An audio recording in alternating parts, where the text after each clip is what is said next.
που βλέπουμε τη θέα είναι στα 170 ευρώ την βραδιά.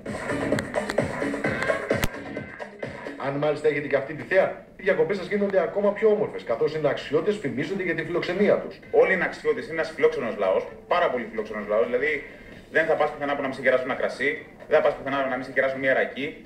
Επειδή όμως καλή θέα, αλλά δεν τρώγεται, ο Γιάννης Ιδραίος πέρα από δωμάτια προτείνει και παραδοσιακά εδέσματα που πρέπει οπωσδήποτε να δοκιμάσετε. Κοιτάξτε τι βλέπετε, η θέα τα λέει όλα. Από εδώ το φαγητό επίσης τα λέει όλα. Η θέα καλή είναι. Βέβαια.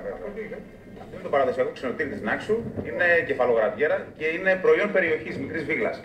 Είδες τη νιώθεις, ειδονή. Μέρος Ναξιώτης με όνειρό του να δει το νησί του να αναπτύσσεται τόσο τουριστικά όσο και οικονομικά. Γι' αυτό το λόγο μάχεται και προσπαθεί συνέχεια παρόλη την οικονομική κρίση. Θα κάνουμε κάποιες κινήσεις για να βοηθήσουμε γενικότερα, να βοηθήσουμε και τους εαυτούς μας αλλά και τους γύρω μας. Δηλαδή το νησί γενικότερα. Και το νησί γενικότερα, βέβαια.